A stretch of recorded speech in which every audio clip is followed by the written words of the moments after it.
The day Miles Grady lost his job was the same day his daughter asked him if they were going to be okay. He didn't have an answer for her, not a real one. She was 7 years old and standing in the kitchen doorway in her socks, the ones with the little foxes on them that she'd picked out herself at Target back when he still had a steady paycheck, and she was watching him sit at the table, staring at an envelope he hadn't opened yet. She already knew something was wrong. Kids always know. "Dad, yeah, baby, are we going to be okay?" Miles looked at her for a long moment. Hazel eyes, her mother's nose, his stubborn chin. He thought about all the things a father is supposed to say in that moment, all the reassurances that are supposed to come automatically. He couldn't find any of them. "We're always okay," he said finally. "Go finish your cereal." She went. He sat there another minute, then opened the envelope. Termination of employment, effective immediately. 14 years at Corvin Fabrication. 14 years of early shifts and late nights, and missing school plays and birthday dinners because the floor supervisor needed coverage. 14 years, and they'd handed him a box, walked him to the parking lot and asked for his badge. The reason given was restructuring. Miles knew what that meant. They'd found someone cheaper, someone younger, someone who didn't have 3 weeks of accumulated sick leave and a union grievance filed from 2 years back. They didn't say that, of course. They never say that. He folded the letter and put it in the kitchen drawer where he kept takeout menus and dead batteries, and all the other things he didn't know what to do with. His name was Miles Grady years old, and he had a daughter named Willa and $312 in his checking account, and a truck that needed new rear brakes. Across town, in a glass-walled office on the 4th floor of a building that still smelled like fresh paint, a woman named Serena Okafor was finishing a conference call that had run 40 minutes over schedule. She was 38. She ran a workforce training nonprofit called LaunchPoint. Not a flashy name, but she'd chosen it deliberately, practically. It did what it said. It launched people. The call ended. She closed her laptop and sat for a moment in the quiet. LaunchPoint had been operating for 6 years. She'd built it from a single grant and a rented room in a community center, and now it occupied half a floor downtown and served over 200 people a year. Ex-offenders trying to re-enter the workforce, veterans who didn't know how to translate their military skills into a resume, parents who'd been out of the workforce for a decade and felt invisible. Serena knew most of their names. She knew their kids, too. The problem was money. It was always money. The city grant they'd relied on for the past 3 years had been cut, not eliminated, but reduced by 40%, which in nonprofit math meant eliminated. She had payroll to make in 11 days. She had a board meeting on Thursday that she'd been dreading since February. Her assistant knocked and opened the door. "You have that site visit at 2, he said. "Millbrook Community Center." I remember. She was already reaching for her jacket. Miles spent the morning on the phone with the state unemployment office, which kept him on hold for 47 minutes before disconnecting. He tried again. Another 32 minutes, another disconnection. He made Willa her lunch, dropped her at school, came home and sat in the parking lot of his apartment complex for a while, just because he didn't want to go back inside and look at the kitchen where the letter was. Eventually he drove.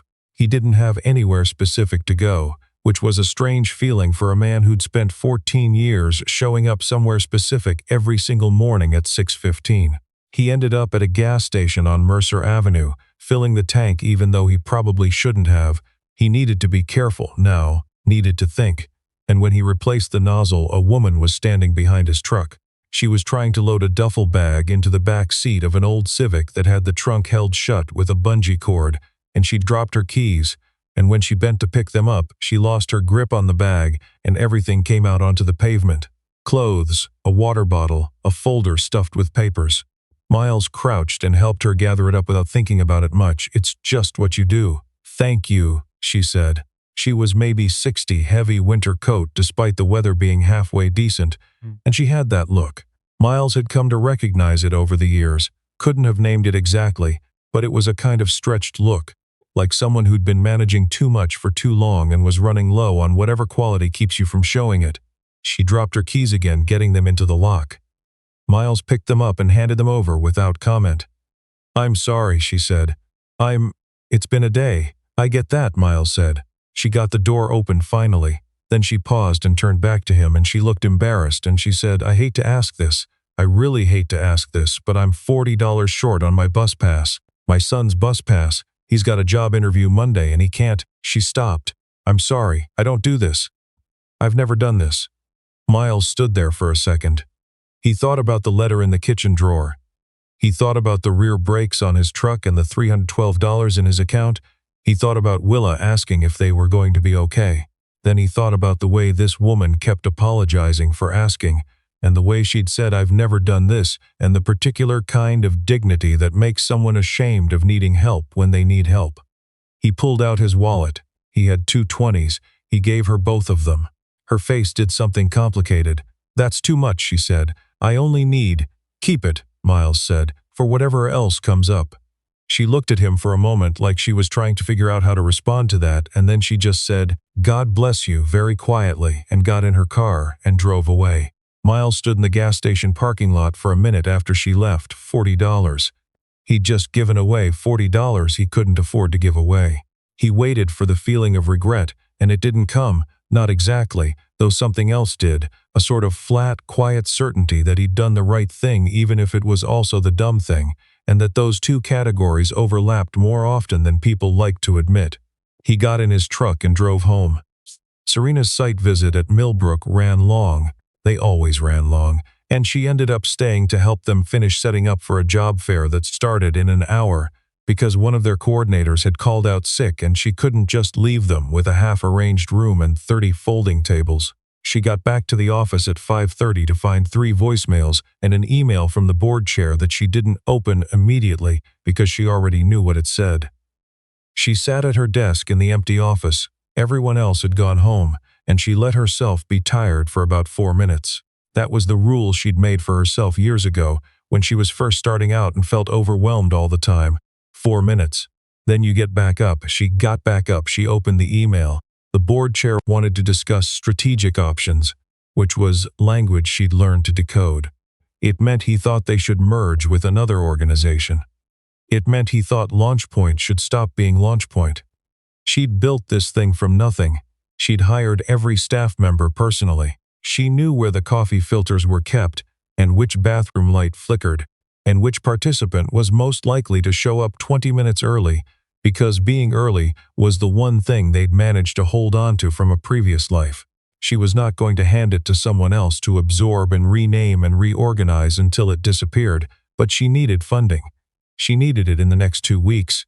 She picked up her phone and called her friend Marcia, who ran a small private foundation, just to think out loud. Marcia listened for 10 minutes and then said, "Have you looked at the Caldwell Trust?" Serena had. The Caldwell Trust funded workforce development programs, but their last grant cycle closed in November. "They're not open right now," Serena said. "They're doing an off-cycle review," Marcia said. "I heard it from someone on their committee. They have discretionary funds and they've been waiting for the right application. You should reach out." Serena wrote it down.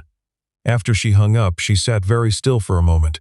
She thought, okay, one more thing to try. She'd been saying that for 6 years. One more thing to try. It hadn't failed her yet. Willa asked about the money that night. Not directly. She was 7, not a forensic accountant, but she asked if they could get pizza, and Miles said not tonight. And she asked why not tonight when they usually got pizza on Fridays, and Miles said they were going to cook instead. And she looked at him with those serious eyes that always made him feel like she understood more than she was letting on. "Is it because of work?" she asked. Miles was already pulling pasta out of the cabinet. "What do you mean? You didn't go to work today." He paused. "I know, Bud. Did something happen?" He set the pasta down and turned around and crouched to her level, because that was something his own father had never done. His father talked at him from standing height his entire childhood, and he'd decided early that he would always get down to her level when she needed him to. "Yeah," he said. "Something happened. I lost my job." She absorbed this. "Are you going to get a new one?" "Yes." "How long will that take?" "I don't know yet. Could be a few weeks. Could be longer." "Are we going to be okay?" she asked, same as that morning. This time he had an answer ready, not because things were better, but because he'd had the whole day to find it. "We've been okay before when things were hard," he said. "Remember when the car broke down and we thought we were stuck and then Uncle Dave came? We've always figured it out. We're going to figure this out too." Willa thought about it. "Okay," she said. "Then, can we at least do garlic bread?" "Yeah," he said. "We can do garlic bread." The next 2 weeks were the specific kind of hard that doesn't make good stories later because nothing dramatic happens, it's just grinding. Miles applied for unemployment and was told to expect 4 to 6 weeks for processing. He applied for 11 jobs in the first week, 6 in the second. He got 2 responses, one automated rejection, one invitation to interview for a forklift operator position 45 minutes away that paid $8 an hour less than his previous job, but came with benefits which mattered. He kept the apartment and the lights on and the refrigerator stocked, and he didn't let Willa know exactly how careful he was being, though he suspected she knew anyway. He thought about the $40 occasionally, not with regret, more with a kind of detached curiosity about himself. What kind of person gives away money they can't afford, and does that say something good about you, or just something reckless? He didn't arrive at an answer. He kept moving. Serena submitted the application to the Caldwell Trust on a Tuesday evening at 11:47 p.m., 13 minutes before the discretionary deadline that Marcia's contact had told her about. It was the strongest grant application she'd ever written. She knew it because she'd written it 4 times. She went home and slept for 5 hours and came back in the morning and ran a resume workshop for 8 people, 2 of whom had never written a resume before in their lives. One of them, a man named Gerald who was 56 and had worked in a warehouse for 22 years before the company closed, kept apologizing for not knowing things that Serena didn't think required apology. "Gerald," she said, "you spent 22 years being reliable and skilled and showing up. The only reason you don't have a resume is because you never needed one. That's not a failure. That's a track record." He looked at her for a second. "I never thought of it that way," he said. She moved on to the next person. "That was the work. You said the thing that reframed it, and then you moved on because there were 7 more people waiting, and the workshop ended at noon." On Thursday, she went to the board meeting and made her case, and the board chair asked hard questions that she answered without flinching, and they agreed to give her 60 more days before revisiting the merger conversation. 60 days. She'd take it. The Caldwell Trust called on a Friday morning. Serena was in the middle of a meeting with her program director when her phone buzzed, and she saw a 415 area code she didn't recognize, and something instinct, or just the particular quality of coincidence, made her excuse herself. "This is Serena Okafor, Ms. Okafor. This is Howard Bell from the Caldwell Trust. Do you have a few minutes?" She stepped into the hallway. "Of course." Howard Bell had a measured voice, the kind of voice that probably delivered both good and bad news in the same register. He said that the committee had reviewed their application and found it strongly aligned with current funding priorities. He said the trust was prepared to make a grant commitment. He said the number. Serena held the phone and stood very still in the hallway while the number settled into her brain and became real. It was enough. Not everything, it was never everything, but enough to make payroll, enough to hold the lease, enough to run programming for another full year while she found the next source. "We'd want to do a site visit," Howard Bell was saying, "and we'd need some additional documentation." "Whatever you need," Serena said. "We'll make it work." She went back into the meeting and told her program director, and her program director covered her face with both hands and sat there for a moment, and then they had to get back to business because there was still a full day's work ahead of them. But something in the room felt different after that. The call from Launch Point came on a Wednesday afternoon, 3 weeks after Miles had handed his resume to an employment coordinator at their satellite office near the Millbrook Community Center. He'd been advised to go there by a friend who'd used their services after getting laid off the previous year. He hadn't expected much. He'd gone because you do the next thing. The coordinator was a young woman named Priya who'd looked at his resume and said, "You've got a lot of hands-on skills that organizations need. Have you thought about maintenance coordination, facilities management?" He hadn't. He told her so. "We have an employer partner who's been looking for someone with exactly your background," she said. "It's not fabrication, but it's adjacent. They need someone who understands equipment, can manage vendors, and can supervise a small crew. Would you be interested in hearing more?" He'd said yes. The call on Wednesday was Serena Okafor's office, inviting him to come in for an interview. Launch Point's office was on the 4th floor of a building downtown. Miles arrived 12 minutes early and sat in the waiting area and read the framed quotes on the wall. Not the inspirational poster kind, but Actual quotes from people who'd been through the program, first names and photos. I walked in here not knowing if I was worth hiring anymore. I left with a job offer and a reason to believe it. Terrence, participant 2021. Miles read that one twice. A woman came down the hallway and extended her hand. Mr. Grady, I'm Serena Okafor. Thank you for coming in. She was direct without being brusque. She asked him about Corvin Fabrication and what he'd actually done there. Not what his job title said, but what he'd done, and he found himself talking more freely than he expected, describing the way he'd reorganized the floor maintenance schedule that cut downtime by almost 20%, describing the new vendor relationship he'd built after their previous supplier dropped them on short notice, describing the 3 guys he'd supervised for the past 8 years, 2 of whom had started as temps and ended up full-time. Serena listened. She took a few notes. I'll be honest with you, she said when he finished. We've been operating with a part-time facilities coordinator for 2 years, and it's not working. What I need is someone who can take ownership, not just execute tasks, but actually think about what we need before we know we need it. Does that sound like something you're capable of? Miles thought about the 14 years he'd shown up, the times he'd spotted equipment failures before they became shutdowns, the quarterly safety audits nobody else wanted to run. Yeah, he said. That's exactly what I do. Good, she said. I'll need references. He gave her 3.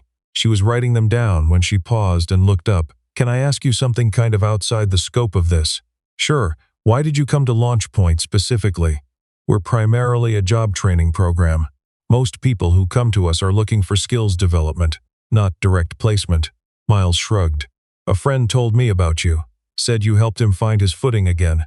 I wasn't really looking to be trained. I know what I can do, but I figured maybe you'd know who needed it. Serena nodded slowly. Then she said, one more thing. I noticed from your intake form that you have a daughter, Willa. She's 7, single parent. Yes, I ask because our hours are 7 to 4 with occasional early starts. We want people who can work the schedule consistently, but we're also not interested in creating impossible situations for parents. I wanted to name that directly. Miles hadn't expected that. He wasn't sure how to respond at first. I appreciate that, he said finally. We mean it, she said. Not a talking point. We've lost good people because we didn't ask. The offer came 4 days later. Not the highest salary he'd ever been offered, but higher than he expected, and with benefits and with a start date that gave him 2 weeks to sort out Willa's after-school situation. He sat in his truck in the parking lot of Willa's school for a minute after he hung up, holding the phone, breathing. He called his sister first. Then he called his buddy Darnell, who'd been through something similar 3 years ago, and had kept telling him it was going to be okay in a way that was annoying when you didn't believe it, and made you feel stupid for ever doubting it once you did. Then he picked up Willa. She was standing outside with her backpack on, lunchbox in hand, and when she saw him she walked over and got in the truck and immediately said, What do you mean? What, you look weird, she said. I got a job, bud. Willa looked at him for a second. A good one. Yeah, he said. A good one. She considered this. Does that mean we can get pizza tonight? He laughed. It came out larger than he intended, one of those laughs that's made of more than just the immediate thing, and he pulled out of the school lot and said, Yeah, we can get pizza tonight. A few weeks after Miles started at Launch Point, Serena called a brief all-staff meeting to introduce him. She kept it short. She wasn't the kind of person who made speeches when a few sentences would do. I want to introduce Miles Grady, our new Facilities and Operations Coordinator. He comes to us from 14 years in industrial maintenance, and he is exactly what we needed and didn't know how to ask for. Please make him feel welcome. There was a small round of applause, the kind that happens in a room of people who are genuinely happy to meet a new colleague. Miles stood there and nodded. He wasn't good at being the center of attention. He planned to stay after the meeting and learn where the maintenance closet was and figure out what hadn't been looked at in a while. Later that afternoon, he ran into Serena in the break room. You settling in okay? She asked. Yeah, he said. Your HVAC system needs servicing. The filter on the northeast unit looks like it hasn't been changed in 6 months. She looked at him. It's been 8 months, actually. I kept meaning to deal with it. I'll handle it. I know, she said. That's why I hired you. She refilled her coffee and started back toward her office, and then she paused in the doorway and turned around. Can I ask? Your intake form mentioned you were referred by a friend. But you also visited our Millbrook satellite office. Did someone there specifically send you to us? The coordinator there, Priya. Serena nodded. Priya's good. She is, Miles said. She looked at what I could do instead of just what I'd done. He stopped. That mattered. Serena was quiet for a second. That's the job, she said. That's all it is. Seeing people. Miles thought about the woman in the gas station parking lot, the winter coat, the dropped keys. The way she'd said, I've never done this, like it was something to be ashamed of. He'd thought about her occasionally over the past few months without really examining why. He thought about her now. I think a lot of people go a long time without being seen, he said. Serena looked at him with an expression he couldn't quite read. Yeah, she said quietly. They do. She went back to her office. Miles went to find the maintenance closet. He had work to do, and for the first time in 4 months that felt like exactly what he wanted. What happens to a person when everything falls apart is not usually what they imagine. It's rarely dramatic. It's mostly just quiet. The specific quiet of a man sitting at a kitchen table with an unopened envelope, or standing in a gas station parking lot after giving away money he couldn't afford, waiting for something to tell him it was the wrong thing to do. Nothing told him that. Miles Grady had spent 14 years being good at his job for a company that didn't know his name. Now he was good at his job for a place that had taken the time to see what he could do before they offered him anything. Willa still wore the fox socks. She'd already worn holes in the heels and refused to let him throw them out. He didn't push it. Some things are worth holding on to past the point where they make sense. He was beginning to understand that more than he used to.